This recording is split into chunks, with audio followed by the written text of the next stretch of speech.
The trading floor of Veltrix Capital had never been quiet at 9 a.m. on a Tuesday. Every screen blazed red.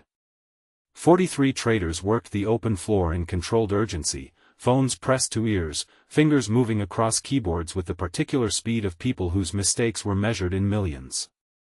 The air carried coffee and cortisol in equal measure. Outside the floor-to-ceiling windows, the city was still waking up. Inside, it had been awake for hours. Elena Marsh walked onto the floor at 9:07 with the posture of a woman who had built this firm from 11 people and a leased office into a 200-person operation that managed $4 billion in client assets, and who had not done so by tolerating disorder. She stopped. At the third desk from the left, in the middle of the open floor, in full view of every person on the trading floor and the 4 executives who had followed her in from the morning briefing, a man was asleep. His head rested on his folded arms. His eyes were closed. His breathing was slow and even. The monitors above his desk showed 3 separate data feeds, all of them active, all of them running. His keyboard had a half-finished line of code on it that no one had completed. His name was Jonah Reeves. He was 31 years old. He was Veltrix's head of cybersecurity infrastructure, 8 months into the role, hired after a competitive search that had taken 4 months and 2 failed candidates. Elena looked at him for 3 full seconds. Then she looked at the floor around her. Every person who wasn't pretending to be focused on their screen was watching her with the careful attention of people who understood that they were about to witness a decision. She straightened her jacket. "Someone wake him up," she said. "And then send him to my office." She did not wait long. Jonah appeared in her doorway 4 minutes later. His shirt was wrinkled. There was a crease along his left cheek from his sleeve. His eyes had the particular quality of a person who has been awake too long and then been woken too fast, present, but operating slightly behind real time. He looked at her. He did not look embarrassed. That was the thing that settled her decision. Not the sleeping, the absence of embarrassment. The absence of the rapid apology, the excuse reaching for purchase, the performance of remorse that people defaulted to when they knew they had been caught in something indefensible. He just looked at her and waited. "Close the door," she said. He closed it. "Sit down." He sat. Elena laced her fingers on the desk. "I'm going to ask you one question, and I want you to understand that how you answer it matters more than what you answer." "Okay," he said. "Why were you asleep at your desk at 9 in the morning on a trading day?" Jonah looked at her for a moment. His jaw moved once, the small movement of a person deciding on the shape of what they're about to say. Then he said, "I haven't slept in 48 hours." Elena waited. "I need to show you something," he said. "Before you do whatever you've already decided to do." She followed him. Not because she had decided to give him the benefit of the doubt, she had not. She followed him because in 14 years of running Veltrix, she had learned that the moment you stopped looking at things directly was the moment you started making decisions from the wrong position. He walked her down 2 floors to the infrastructure room, a space that most of the firm's employees had never entered, a cool, humming room of servers and cable management and monitoring equipment that kept Veltrix's systems running with the reliability that $4 billion in assets under management required. He sat at the primary terminal and pulled up a log. "Sunday night at 11:43, he said, "our external threat monitoring system flagged an anomaly in the API layer connecting our trading execution platform to the market data feed." Elena looked at the screen. Lines of log data, timestamps, flag markers in red. "What kind of anomaly?" "The kind that doesn't announce itself," Jonah said. It looked like a routine latency spike. Most automated systems would have logged it and moved on. I looked at it because the pattern was wrong. The spike occurred at a precise interval that doesn't match organic traffic behavior. It matched injection timing. "Injection," she repeated. "Someone had placed a script inside our API handshake layer," he said. "Not to take the system down. To watch it. To learn our execution patterns, our position timing, our order flow logic. He clicked to a second screen. If they'd had another 72 hours, they would have had enough data to front-run our largest client positions. Not visibly. In increments small enough to pass every compliance threshold. Elena stood very still. How much exposure? She said. Modeled across our top 8 client portfolios, over a 60-day window? Jonah turned to look at her directly. Somewhere between $40 and $90 million in cumulative position disadvantage. The room was very quiet except for the hum of the servers. You found this Sunday night, Elena said. At 11:43, he confirmed. And you didn't call me. I called Marcus, he said. Marcus Holt was Veltrix's chief operating officer. He told me to handle it and document everything. He said you were in Singapore until Monday morning and he didn't want to pull you out of client meetings without confirmation that the threat was real. Elena processed this. She would have a separate conversation with Marcus. Several, probably. So you handled it, she said. I handled it. He turned back to the screen and walked her through it, methodically, without drama, in the language of someone who had spent the night inside a problem and knew every corner of it. The script isolation. The traceback to the external origin point. The quarantine protocol. The patch build. The testing cycle. The rollout. The secondary audit to confirm the patch had held. The tertiary check he had run at 7 a.m. that morning because he didn't trust his own work when he was this tired and wanted a clean result before he signed off. He had finished at 7:45 a.m. He had sat down at his desk to write the incident report. And somewhere between the first sentence and the second, his body had made a unilateral decision. Elena stood in the infrastructure room for a long moment after he finished. She looked at the logs.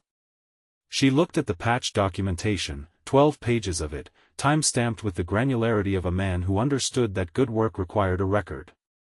She looked at the modeling report he had generated showing the projected client impact of the script, if it had run its full course. Then she looked at Jonah. He was sitting in the chair with the straight-backed posture of a man making an effort to appear more alert than he was, and not quite pulling it off. Why didn't you have someone else cover when it got past midnight? She asked. Because it was my system, he said. I built the monitoring layer. I knew where the script was hiding. Anyone else would have needed 4 hours just to understand the architecture well enough to know what they were looking at. You could have woken me at midnight, she said. Regardless of what Marcus said. He looked at her steadily. Yes, he said. I could have. And if I'd had any doubt about my ability to resolve it, I would have. You were certain. I was focused, he said. Those aren't the same thing. But they were enough. Elena went back upstairs. She called Marcus into her office and had a conversation that lasted 22 minutes. She did not raise her voice. She did not need to. The conversation covered the specific subject of what constituted a situation that required waking the CEO regardless of time zone or client schedule, and the list was not long, and it was not ambiguous, and a $40 to $90 million client exposure event was on it without question. Marcus understood. He said so. He looked like a man who had spent the morning already understanding this and waiting for the conversation to arrive. After he left, Elena sat at her desk and pulled up Jonah's personnel file. 8 months at Veltrix. Before that, 4 years at a federal cybersecurity contractor whose client list was classified but whose reputation was specific and well-regarded in circles that Elena moved in. Before that, a master's program in network security at a university that did not need to advertise itself. Before that, an undergraduate degree in mathematics completed in 3 years. His performance reviews at Veltrix were short. His previous manager, the COO of IT infrastructure who had retired 6 months ago, had written the same thing in 2 consecutive reviews: does what needs to be done.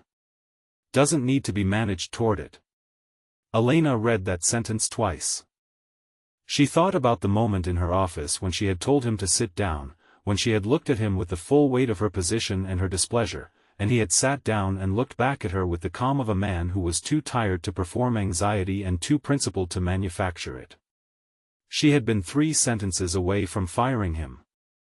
She had been 3 sentences away from firing the person who had, while she was flying back from Singapore and sleeping in her own bed and waking up to her morning routine, spent 48 sleepless hours preventing a loss that would have required her to make 11 phone calls to her most significant clients and explain a failure of the systems she had promised them were protected. She thought about that for a while. At 2 in the afternoon, she went back down to the trading floor. Jonah was at his desk. He was awake. He had a cup of coffee and a half-eaten sandwich, and he was reading something on his secondary monitor with the concentrated attention of a man whose body was running on fumes but whose mind had not yet consented to fully shut down. Elena stopped at his desk. The traders on either side registered her presence with the peripheral awareness of people pretending not to watch. "The incident report," she said. "I'll have it finished by end of day," Jonah said. "I've already read the documentation from the infrastructure room," she said. "That's sufficient for now. The formal report can wait until tomorrow." He looked at her. "Okay." She looked at the sandwich. "Have you eaten anything else today?" "No." "Go home," she said. "The report can wait until Thursday." He started to say something. She held up one hand. "That's not a suggestion," she said. "You're not useful to me running on no sleep. And you've earned 2 days." He looked at her for a moment. "I'm sorry about this morning," he said. "The floor wasn't the right place." "No," she said. "It wasn't." She paused. "But you stayed at your desk because you were writing the incident report. Which means you were doing your job until the last possible moment before your body gave out." She looked at him with the directness that had defined her for 14 years. "I'm not unaware of the distinction." Jonah closed his laptop. He picked up the remainder of the sandwich. "There's one more thing," he said. "Tell me." "The origin point of the script," he said. "I traced it back to an external IP that routes through 3 proxy layers. I've logged everything and I've already sent the packet data to a federal contact. But the IP, before the first proxy, originates from a domain registered to a holding company that I'd like you to have your legal team look at."